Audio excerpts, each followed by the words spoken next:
కేసీఆర్ చుట్టూ కొంతమంది కోవర్ట్స్ ఉన్నారు. వాళ్ళ వల్లే నేను పార్టీలో నుంచి వెళ్ళిపోవడం జరుగుతుంది. వాళ్ళు చెప్పిన మాటలే నమ్ముతున్నాడు. కేసీఆర్ ఇప్పటి వరకు అంటే రాష్ట్రానికి మంచి చేశాడనే చెప్తున్నాం. మీకు కాదనట్లేదు. కానీ కొన్నిసార్లు అడ్డగోలుగా అంటే కొన్ని తప్పులు చేశాడు. కొంతమందికి ప్రాధాన్యత ఇవ్వట్లేదు అని చెప్పేసరి వాళ్ళు పార్టీని వీడి వెళ్ళిపోతున్నానని చెప్పేసి అని చెప్తున్నారు. దీని గురించి మీరేమంటారు మరి? నేను ఏమంటానంటే ఒక రాష్ట్రాన్ని పాలించే ముఖ్యమంత్రి తనకంటూ వ్యక్తిగతంగా ఒక 10 మంది ఉంటారు. అందరితో ఆయన ఇంటరాక్ట్ అవ్వలేడు. ఏదైతే ఒక బాస్గా కేసీఆర్ గారు ఉన్నప్పుడు కేసీఆర్ గారి ఆలోచన విధానం వాళ్ళ మానసిక పరిస్థితిని బట్టి 10 మంది ప్రవర్తించాలి తప్ప కేసీఆర్ గారి ఆలోచన విధానం ఒకటిగా ఈ 10 మంది ఒక రకంగా ప్రవర్తిస్తే నడవదు. అయితే కేసీఆర్ దగ్గరికి అందానికి కాందానికి పోతాం, మేము ఏదో చేస్తాం, మేము ఏదో చెవులు ఉరుకుతామంటే అవకాశాలు రాకపోయి ఉండొచ్చు. అప్పుడు ఈ చుట్టూ 10 మందిని బదనాం చేయాలి. లేదు పార్టీలోకి వెళ్ళి నేను పోతున్నా కాబట్టి నేను చెడ్డోని కేసీఆర్ మంచోడని ఎవడు చెప్పడు. కేసీఆర్ మీద నిందలేసే ప్రయత్నం చేస్తారు. కేసీఆర్ మంచోడే కానీ మేము పోతున్నాం అంటున్నారంటే కేసీఆర్ చెడ్డోడు, కేసీఆర్ లంగా దొంగ అంటే ప్రజలు తువాని ముఖం మీద ఉంచుతారు కాబట్టి ఈ కవరింగ్. నిజంగా కేసీఆర్ గారే అన్యాయం చేసి ఉంటే ఇప్పటివరకు పొందిన అవకాశాలు ఈ 10 మంది ఆపలేదా? ఇప్పుడున్న 10 మంది నీ అవకాశాలను కానీ నీ పదవులను కానీ ఆపలేకపోయినారు. కానీ ఈరోజు మాత్రం నీకు ఇబ్బంది కల్పించినారా? అంటే నువ్వు పోయే క్రమంలో ఒక నింద వేయాలి కాబట్టి ఈ నింద వేసి బతుకుతా అని చెప్పేసి ఆయన కలలు కంటా ఉన్నాడు. కానీ రేపటి రోజు ఏదైతే ఆ పార్టీలో పోతా ఉన్నాడో అక్కడ కూడా ప్రజలకు కానీ ఆ పార్టీ నాయకుల కార్యకర్తలు కూడా సమాధానం చెప్పాల్సినటువంటి అవసరం ఉన్నది.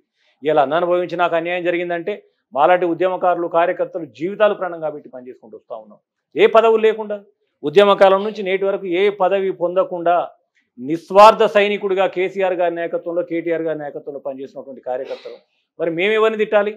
ఇవాళ ఆయన కాలి చిన్నగా ఈ 10 మందిని చూపెట్టిపోతా ఉన్నాడు. మాలాంటి కార్యకర్తలు ఉద్యమకారులు వాడి మీద తీసుకుని ఒక తట్టెడు మట్టి పోసి రావాలి నాశనం గారా అని చెప్పేసి మేము ఆ పని కూడా చేయట్లేదు కదా.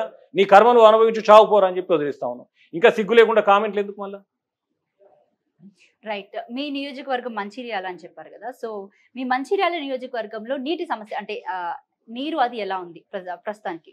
100% కేసీఆర్ గారి ప్రభుత్వంలో మంచిర్యాల నియోజకవర్గాన్ని ఆనుకున్నటువంటి గోదావరి నది బీఆర్ఎస్ ప్రభుత్వం విషయానికి వదిలేద్దాం. ఎందుకంటే గడిచిన 10 ఏళ్లలో ఎక్కడ కూడా మంచినీటి కొరత కానివ్వండి, నీళ్ల కొరత కానివ్వండి ఎప్పుడు రాలా.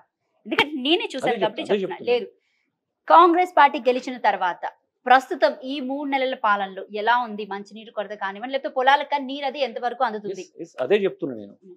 మా పక్కనే నది ఉండే క్రమంలో పంట సాగుకు కానీ త్రాగునీరుకు కానీ ఏదైతే మేడిగడ్డ బ్యాక్ వాటర్ను యథేచ్ఛగా వాడుకున్నారు.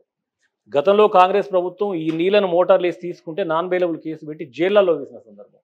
కేసీఆర్ గారు ఈ నీళ్లు మీవి మీరు వాడుకోండి అంటే వేల కొద్ది రైతులు ఆ నీళ్లు వాడుకొని పంటలు పండించుకున్నారు, సాగుకు వాడుకున్నారు.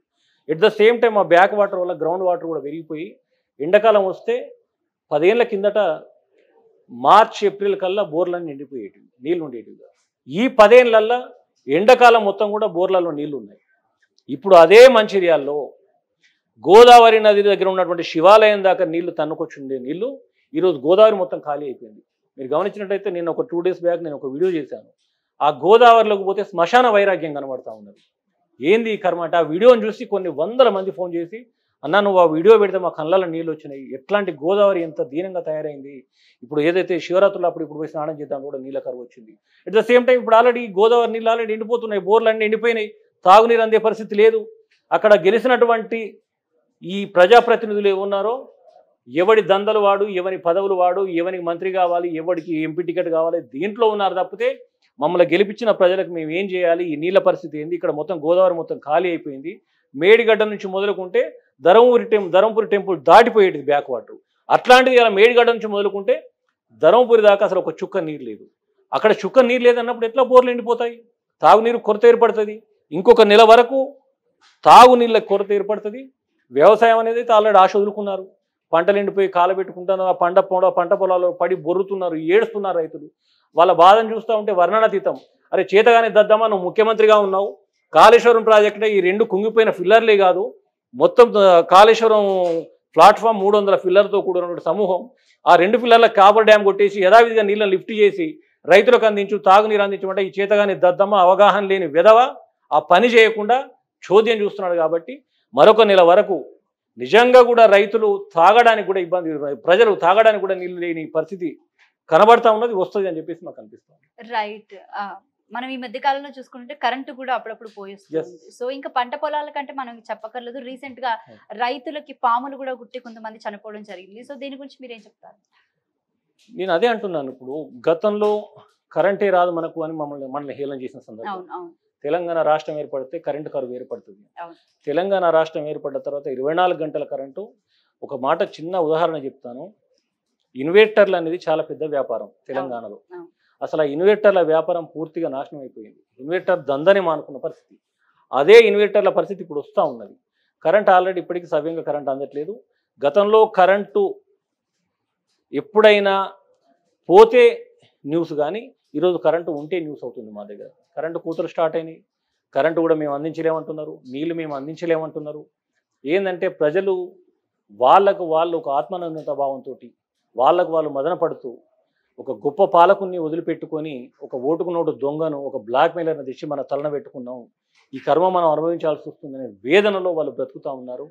ఆ వేదన అనేది ఒక జ్వాలలాగా లేసే రోజులు వస్తాయి. ఖచ్చితంగా ప్రశ్నించి వీళ్ళని నిలదీసే రోజులు కూడా త్వరలోనే వస్తాయని చెప్పేసి మేము భావిస్తాం. రైట్. 6 పథకాల గురించి ఏం చెప్తారు? 6 పథకాలు లేవు, వాని వంతమైన పథకాలు లేవు. వాని మీద పెట్టుకోవడానికి మహాలక్ష్మి బస్సు వాని ఎవడడిగిండు? ఇవాళ మహాలక్ష్మి పథకం పెట్టి ఆడోళ్ళు జుట్లు పట్టుకుంది అనుకునే పరిస్థితి పాపం. అంతకుముందు అక్క చెల్లి అని మంచిగా ముచ్చట్లు పెట్టుకుంటూ పోయేటోళ్ళు బస్సులల్లో.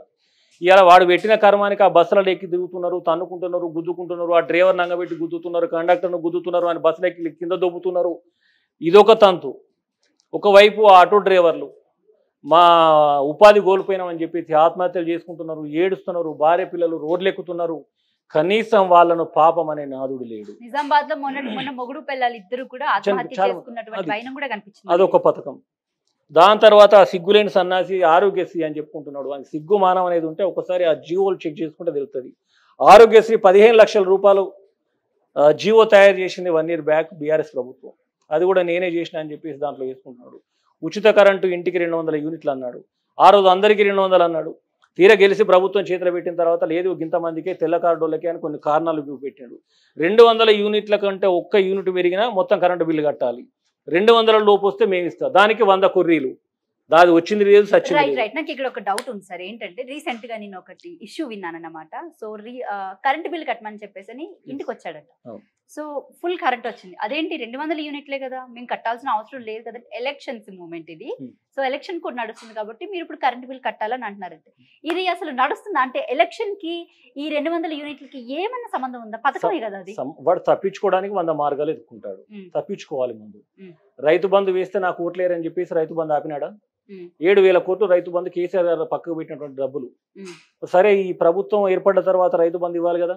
ఆ రైతు బంధు ఏదైతే ఈయన బ్లాక్ మెయిల్ చేసి బెదిరించే నాయకులకు పెండింగ్ బిల్లులు ఉంటే మంజూరు చేసి రైతుల నోట్లో మట్టి కొట్టిండు. అదొకటి గంగలు కలిసింది. 15,000 ఇస్తారన్నా 10,000. ఈ కరెంటు కూడా గంతే. 200 యూనిట్లు పేరు పెట్టిండు, దానికి 100 కొర్రీలు పెట్టిండు. ఒకసారి ఎలక్షన్ కూడా వచ్చిందంటాడు, ఒకసారి మున్సిపాలిటీలో అప్లై చేసుకోమంటాడు, ఒకసారి వాడలో కౌంటర్లు పెట్టిన అప్లై చేసుకోమంటాడు. దానికి ఇప్పటివరకు పూర్తి స్థాయి లేదు. అదే రకంగా 500 గ్యాస్ కనెక్షన్. 500 గ్యాస్ కనెక్షన్ కూడా దానికి ఇప్పటివరకు అప్లై చేసుకోమంటే దాంట్లో అప్లై చేసి కాలబెట్టుకున్నాం. దాని వరకు ఎవరికి వచ్చింది సచ్చింది లేదు. అంటే వాడి నోటికి ఏది వస్తే వాడు వాగిండు. కానీ వాడికి ఏంటంటే నేను ప్రభుత్వం ఏర్పాటు చేస్తా, నేను ముఖ్యమంత్రి అయితే ఆయన కూడా కలలో ఊహించుకోలేదు. ఏది నోటికి వస్తే అది వాగిండు పోయిండు. ఉద్యమకారులకు ఇండ్లు అన్నాడు. ఉద్యమకారులకు ఇండ్లు అని ఏం చేసిండు? తీరే టైంకి వచ్చినాక ఉద్యమకారులు కాదు జైలుకు పోయిన వాళ్ళకి అన్నాడు. మరి జైలుకు పోయిన వాళ్ళకి ఇచ్చిన ఆ దద్దమ్మ నాకు ఇయ్యాలి కదా. నేను జైలుకు పోయినా కదా, నేను కూడా నెల్లూరు జైల్లో ఉన్నా. దగ్గర 40-50 కేసులు అయినాయి నా మీద. మరి నాకు ఇవ్వాలి కదా. నన్ను పిలిచి నా కాళ్ళకు దండం పెట్టి నా మెడలో దండేసి సన్మానం చేసి నా చేతిలో పెట్టాలి. ఎందుకంటే వీడు తెలంగాణ ద్రోహి తుపాకీ పట్టుకొని మా ఉద్యమకారులు బెదిరించిండు. అయినా మేము కొట్లాడి తెలంగాణ సాధించిన కాబట్టి మమ్మల్ని గౌరవించి సన్మానించి మా కాళ్ళకు దండం పెట్టి మా కాళ్ళగడి నేతలు చల్లుకొని మాకు ఇల్లు సాగియాలి, ఇల్లు కట్టియాలి. అది పోను ఆ ఊసేలేదు ఇప్పటికీ. ఏమనంటే జైలుకు పోయి అక్కడ పోయి సర్టిఫికేట్ తెచ్చుకోనట, పోలీస్ స్టేషన్ పోయి నేను ఉన్నా అని చెప్పి రాయించుకొచ్చుకోనట. ఎందుకు మా ఈ ప్రభుత్వ అధికారులు ఏం బిగుతారు? వీళ్ళకి తెలియదు, వీళ్ళకి పోయలేదా? వీళ్ళు పోయి తెచ్చుకోలేదా? అక్కడ రికార్డు మొత్తం చెక్ చేసుకుంటే అన్ని నియోజకవర్గాలు బయటకు వస్తుంది కదా. అదొకటి అట్నే కాలబడి ఉన్నది. రైతు రుణమాఫీ అన్నాడు. సర్వరోగ నివారణ జిందా తిలిస్మత్ స్పాన్సర్ బై రేవంత్ రెడ్డి. ఆ దరిద్రుడు చెప్పిండా ఇవాళ సర్వరోగ నివారణలో రాదా రైతు బంధు 9 తారీఖు అన్నాడు. 9 తారీఖు ఏమన్నాడు? హరేక్ మాల్ అని చెప్పి సంతలాలు అమ్మినట్టు ఇవాళ పోయి అప్లై చేసుకుని ఏదో వీడు మన పాలమెటం లేక కూరగాయలు అమ్మటం లేక లైన్లలో తిరిగి చెప్పిండు. రైతు రుణమాఫీ కొంతమంది నమ్మి 2 లక్షలు తెచ్చుకున్నారు.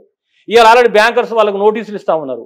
ఇదేంది ముఖ్యమంత్రి అన్నట్టు ముఖ్యమంత్రి కూడా నువ్వు కూడా మాకు తెలియదు, నువ్వు డబ్బులు కట్ట లేకపోతే నీ ఇల్లు సీజ్ చేస్తావు, నీ భూమి సీజ్ చేస్తామంటున్నారు. రైతు రుణమాపడ గంగలో కలిసిపోయింది.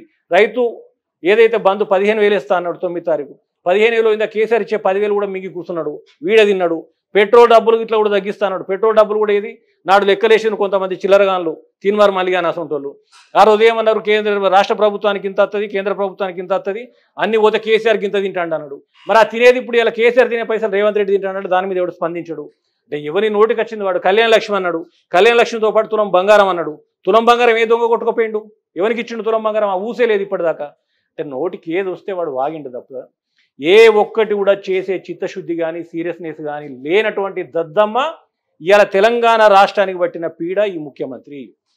ఇవాళ ఇంకోటి ఏంటంటే అన్ని రకాల అనుభవం కలిగినటువంటి నాయకులు బట్టి విక్రమార్క కావచ్చు, ఉత్తమ్ కుమార్ రెడ్డి కావచ్చు, ఇతరత్ర ఉన్నారు సీనియర్ నాయకులు, కోమటిరెడ్డి వెంకటరెడ్డి కానీ, దామోదర్ రాజనరసింహ కానీ, పెద్ద పెద్ద నాయకులందరినీ పక్కన పెట్టి అంటే ఈ దోసుకోవడానికి ఎక్స్పర్ట్ ఉంటే మంచిది అనుకున్నారు ఏమో. ఆ ఓటుకున్నోడు దొంగ తెచ్చి ఆడ కూర్చోబెడితే ఇలా వాడు వీళ్ళను ఓటి కట్టి అందుకొని ఆటాడుకుంటున్నాడు. ఆడు ముఖ్యమంత్రి మన కర్మానికి ఏదో అంటారు, ఏ జన్మలు ఏం పాపం చేసుకున్నామో వీని మోయాల్సి వస్తుంది తప్పితే ఏ గ్యారంటీ పథకం అమలు కాదు. అమలు చేస్తున్నట్టు నటిస్తున్నా మెప్పిస్తున్నా అనే భావనలోనే బ్రతుకుతున్నాడు. రేపటి రోజు ప్రతి గ్రామంలో కూడా మన్ను మీద పోసి గ్రామాలకు వస్తే తన్ని తరిమే రోజులు ఈ ప్రభుత్వంలో ఉన్నటువంటి మంత్రివర్గానికి నాయకులకు వస్తాయి తప్ప.